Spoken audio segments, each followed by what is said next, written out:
Hello பீபர்ஸ், welcome to filmi craft. நான் உங்கள் அருண். இந்த எபிசோடில் நம்ம பார்க்க போகிற படம் 2025 ஒரு ஜாப்பனீஸ் ஆக்ஷன் த்ரில்லர் படமாக தமிழ் டப்பிங்லேயே ரீசெண்டாக வெளியாகிருக்கிற டீமன் சிட்டி.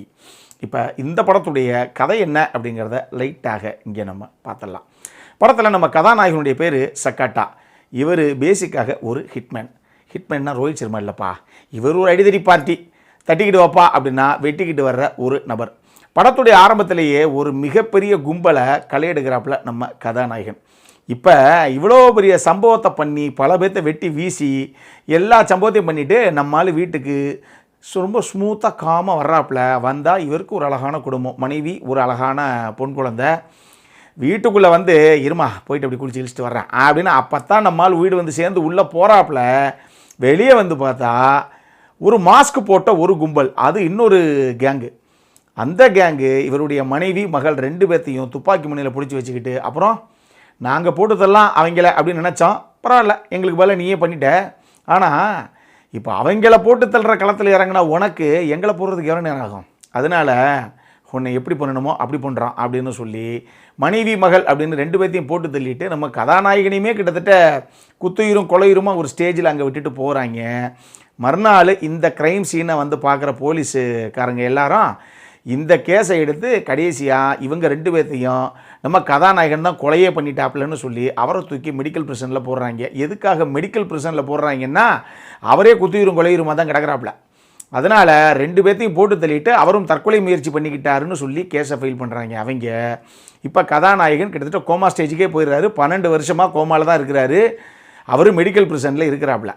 இப்போ ஒரு கட்டத்தில் நம்மால் வெளியே வர்றாப்புல. வந்ததுக்கப்புறம் தன்னுடைய ஆசை மனைவியும் சரி, தன்னுடைய செல்ல மகளையும் சரி போட்டு தள்ளின எவனையும் உயிரோடே விடக்கூடாது அப்படின்னு இவரே களத்தில் இறங்க போக, இதுக்கப்புறம் இந்த கதையில் என்ன தான் நடந்தது, இதுதான் இந்த படத்துடைய மொத்த கதையே. இந்த படத்தை பொறுத்தளவுக்கு இதுதான் ஜப்பானோட ஜான்விக் அப்படி தான் சொல்லணும். ஆனால் ஜான்விக்கா அப்போ வேறு லெவலா அப்படின்னா இல்லை, ஜான்விக்கில் இருக்கக்கூடிய பல விஷயங்கள் இந்த படத்துக்குள்ளே இருக்குது, அதை மறுக்கிறதுக்கு இல்லை. ஆனால் இந்த படம் ஜான்விக்கெலாம் ஆயிடாது. ஜான்விக்கு வேறு மாதிரி அடித்தட்டி ஆக்ஷன் கதைக்களமாக இருக்கக்கூடிய ஒரு படம். இந்த படத்தில் அதுக்கு ஈக்குவலாக ஒரு சில விஷயங்கள் பண்ணியிருக்காங்க. ஒரு சில ஆக்ஷன் காட்சிகள்லாம் பயங்கர அதகலமாக சும்மா வெட்டி வீசியிருக்காங்க. அந்தளவுக்கு டெக்னிக்கலி செம சவுண்டாக ஒரு விஷயத்தையும் கன்சீவ் பண்ணியிருக்காங்க. இந்த படத்தில் நம்ம கதாநாயகன், அவருடைய மகள் அப்படின்னு சொல்லி முக்கியமான 2 கதாபாத்திரம், போக வில்லன் சைடில் 2 கதாபாத்திரம், எல்லாரும் அவங்கவுங்க எடுத்துக்கிட்டதை ரொம்ப நேர்த்தியாகவே கொண்டு வந்திருக்காங்க.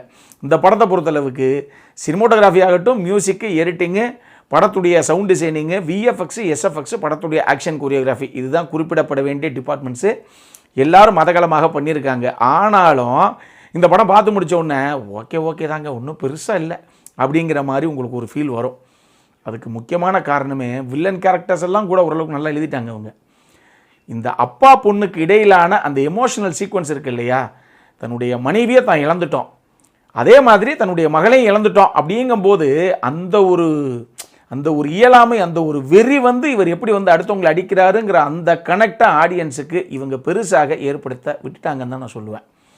அந்த விஷயத்தை மட்டும் இன்னும் பயங்கரமாக பண்ணியிருந்தாங்க அப்படின்னா இந்த படம் நமக்கே பயங்கர வெறியை கொடுத்துருக்கும். வேற மாதிரி விடக்கூடாதுங்க எவனையும் அப்படிங்கிற ரேஞ்சுக்கு வந்திருக்கும் இந்த படம்.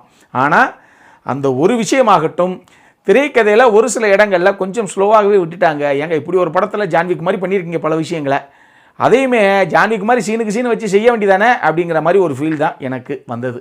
ஸோ இந்த விஷயம் உங்களுக்கும் படம் பார்க்கும்போது தோணலாம். அடல்கானடை பொறுத்தளவுக்கு இந்த படத்தில் ஒரு சில விஷயங்கள் இருக்குது. அது செக்ஷுவலாகன்னு பெருசாக எதுவும் சொல்லிட முடியாது. ஆனால் ரத்தம் தெறிக்க கழுத்தையே தனியாக அறுக்கிற அளவுக்கெல்லாம் எக்கச்சக்கமான காட்சிகள் இருக்குது. அதனால் இது வந்து ஒரு 16+ அந்த ரேஞ்சுக்கு சொல்லக்கூடிய படம் தான். ஸோ அந்த மாதிரி ரசிகர்கள் மட்டும் பார்க்கணும் அப்படின்னா, பொழுது போகலைன்னா பார்க்கலாம். ஆனால் ஒரு சுவாரஸ்யமான மேட்டர் என்ன அப்படின்னா, அந்த படம் தமிழ் டப்பிங்கில் இருக்குது. அதனால் பொழுது போகலைன்னா தமிழ் டப்பிங்கில் ஒரு ஆக்ஷன் படம். நான் தான் சொல்கிறேன், ஜான்விக் அளவெல்லாம் எதிர்பார்க்காதீங்க, அப்படியெல்லாம் ஒரு சம்பவம் கிடையாது. பட் ஓரளவுக்கு அந்த மாதிரி ஒரு சில விஷயங்களை இவங்க ஒரு நல்ல ஆக்ஷன் த்ரில்லருக்கு தேவையான விஷயங்களை பண்ணியிருக்காங்க. ஸோ பொழுது போகலைன்னா ஒரு தடவை நீங்கள் தாராளமாக பார்க்கலாம். இதே மாதிரி இன்னொரு வீடியோவோட அடுத்த முறை உங்களை சந்திக்கிற வரைக்கும் இட்ஸ் அருண் சைனிங் ஆஃப்.